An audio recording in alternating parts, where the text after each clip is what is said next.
राधे राधे प्यारे भक्तों। ओम गणेशाय नमः। ओम नमः शिवाय। जय मां पार्वती। प्यारे भक्तों, हमारे यूट्यूब चैनल रोहिणी ज्ञान में आप सभी का हार्दिक स्वागत है। आप सभी को मैं सुनाने जा रही हूँ संकट चौथ प्रेत कथा। इस कथा को ध्यानपूर्वक अंत तक सुनिएगा। संकट चौथ यानी गणेश जी का व्रत है। इस दिन महिलाएं अपनी संतान के लिए व्रत रखती हैं और पूरे दिन निर्जल रहकर व्रत करती हैं।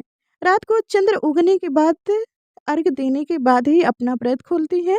इस दिन गणेश जी और माता चौथ की पूजा की जाती है। ऐसा कहा जाता है कि संकट चौथ का व्रत करने से संतान को लंबी आयु मिलती है और उनके संकट टल जाते हैं। हम आपको सुनाने जा रहे हूँ संकट चौथ के व्रत में सुनी जाने वाली कहानियों के बारे में। इस व्रत में खास तौर पर एक देवरानी जिठानी वाली संकट माता की कहानी सुनी जाती है, तो दूसरी तरफ गणेश जी और बुढ़िया माई वाली कहानी सुनी जाती है। इस कथा को ध्यानपूर्वक सुनिएगा। संपूर्ण व्रत कथा है। प्रेम से बोलिए भगवान गणेश की जय हो। एक बुढ़िया थी। वह बहुत ही गरीब और दृष्टिहीन थी। उनके एक बेटे और बहू थे। वह बुढ़िया सदैव गणेश जी की पूजा किया करती थी। एक दिन गणेश जी प्रकट होकर उस बुढ़िया से बोले, बुढ़िया माँ, तू जो चाहे मांग ले।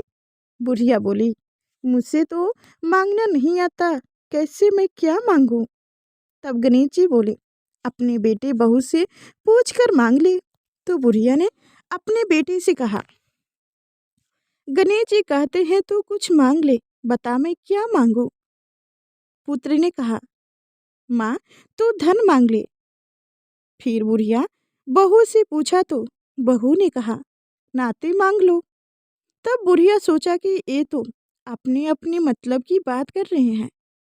अंत्य उस बुढ़िया ने पड़ोसन से पूछा तो उन्होंने कहा कि बुढ़िया तू तो थोड़ी दिन जी जी ही पाएगी, क्यों तू धन मांगोगी और क्यों तू नाती पोता मांगोगी। तू तो अपनी आंखों की रोशनी मांग ले, जिससे तेरी जिंदगी अमर से आराम से कट जाए। इस पर बुढ़िया बोली, यदि आप प्रसन्न हैं तो मुझे 9 करोड़ की माया दे, निरोगी काया दे, अमर सुहाग दे, आंखों की रोशनी दे, नाते दे पोता दे और सब परिवार को सुख दे और अंत में मुझ दे। यह सुनकर तब गणेश जी बोले, बुढ़िया माँ, तूने तो हमें ठग लिया। फिर भी जो तूने मांगा है वचन के अनुसार सब तुझे मिलेगा। और यह कहकर गणेश जी अंतर ध्यान हो गए। उधर बुढ़िया माँ ने जो कुछ मांगी वह सब कुछ उन्हें मिल गया। हे गणेश जी महाराज, जैसे तुमने उस बुढ़िया माँ को सब कुछ दिया, वैसे ही सबको देना। कथा कहने वाले, हुकार भरने वाले, कथा सुनने वालों सबको देना। जय हो गणेश भगवान। अब हम लोग सुनेंगे संकट चौथ व्रत की कहानियां। एक शहर में देवरानी जेठानी रहती थी। देवरानी गरीब थी और जेठानी अमीर थी। देवरानी हमेशा गणेश जी का पूजा और व्रत किया करती थी। देवरानी का पति जंगल से लकड़ी काट कर बेचता था। देवरानी घर का खर्च चलाने के लिए जेठानी के घर काम करती थी और शाम को बचा हुआ खाना लेकर जाती थी। माघ महीने में गणेश जी का व्रत संकट चौथ देवरानी ने रखा। उनके पास पैसे नहीं थे, इसलिए उसने तिल एवं गुड़ लाकर तिलकुट बनाया। पूजा करके तिल चौथ की कथा सुनी और जेठानी के यहाँ काम करने चली गई। सोचा शाम को चंद्र को अर्घ देकर जेठानी के यहाँ से लाया खाना और तिलकुट खाकर सो जाऊंगी।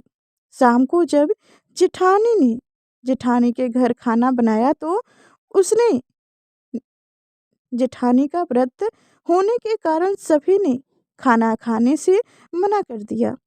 जब देवरानी ने जेठानी से बोला, आप मुझे खाने को दे दो जिससे मैं घर लेकर जाऊं। इस पर जेठानी ने कहा कि आज तो किसी ने भी अभी तक खाना नहीं खाया है, तुझे कैसे दे दूं। तुम सवेरे ही बचा हुआ खाना ले जाना। देवरानी उदास मन से घर चली आई। देवरानी के घर पर पति बच्चे सब आस लगाकर बैठे हुए थे कि आज तो त्योहार है, इसलिए कुछ पकवान आदि खाने को मिलेगा। लेकिन जब बच्चे को पता चला कि आज तो रोटी भी नहीं मिलेगी, तो बच्चे रोने लगे। उनका पति भी बहुत क्रोधित हो गई और कहने लगे कि दिन भर काम करने के बाद भी वह 2 रोटी नहीं ला सकी। वह बेचारे गणेश जी को याद करती हुई रोती रोती पानी पीकर सो गई। उस दिन संकट माता बुढ़िया माता का रूप धारण करके देवरानी के सपने में आई और कहने लगी, सो रही है या जग रही है? वो बोली, कुछ सो रही है, कुछ जग रही हैं। बुढ़िया बोली, भूख लगी है, खाने के लिए कुछ दे दे। देवरानी बोली, क्या दूं? मेरे घर में तो अन्न का एक दाना भी नहीं है। जेठानी कुचा खाना देती थी, आज वो भी नहीं मिला। पूजा का बचा हुआ तिलकुट छींटे में पड़ा है, वही खा लो। संकट माता ने तिलकुट खाया और उनके बाद कहने लगी, मैं कहाँ शंका फिरूं? कहीं मुझे बता दे। उसने कहा, यह खाली झोपड़ी है, आप कहीं भी शंका फिर लो, जहाँ आपकी इच्छा हो वहीं पर फिर लो। फिर उसने माता बोली, अब कहाँ पूछूं? अब देवरानी को बहुत गुस्सा आया कि उन्हें कब से परेशान करती जा रही हैं। सो बोली कि मेरी सारी में ही पूछ लो। देवरानी जब सुबह उठी तो यह देखकर हैरान रह गई कि पूरे घर हीरे और मोतियों से जगमगा उठे हैं।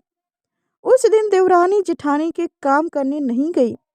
जेठानी ने कुछ देर के बाद सोचने लगी कि आज देवरानी काम करने क्यों नहीं आई। उसके बाद अपने बच्चों को देवरानी को बुलाने भेज दिया।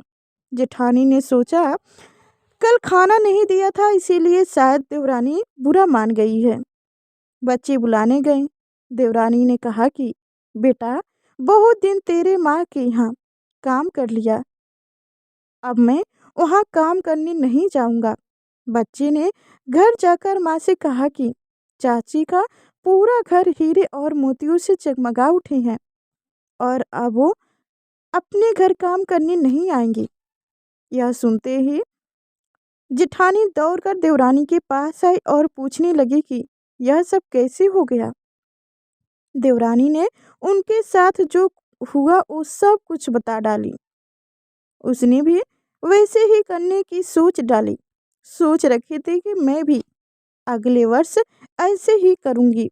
उसने भी संकट चौथ के दिन तिलकुट बनाया। रात को संकट माता उनके भी सपने में आई और बोली, भूख लगी है, मैं क्या खाऊं?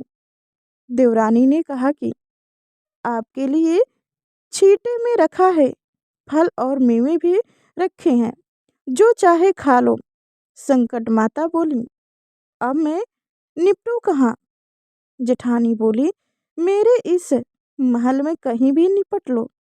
फिर उन्होंने बोला कि अब मैं पोंछूं कहाँ? जेठानी बोली, कहीं भी पोंछ लो। सुबह सुबह जेठानी उठी तो घर में बदबू गंदगी के अलावा कुछ नहीं था। हे संकट माता, जैसे आपने देवरानी पर कृपा की, वैसे सब पर करना। कथा कहने वाले, सुनने वाले, हुकार भरने वाले सब पर कृपा कहना और सभी के बच्चे की दीर्घ आयु रखना।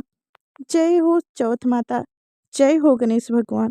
प्यारे भक्तों, हमारी कथा आप सभी को कैसी लगी कमेंट में अवश्य बताइएगा और जरा से भी अच्छी लगी हो तो लाइक और चैनल को सब्सक्राइब अवश्य कर लीजिएगा आगे ऐसी प्रेत कथा सुनने के लिए।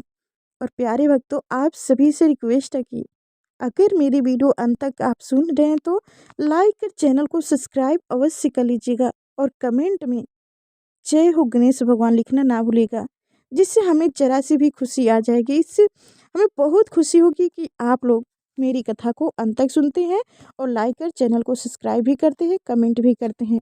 आप लोग की एक कमेंट हमें बहुत खुशी देगी। कमेंट ज़रूर करिएगा।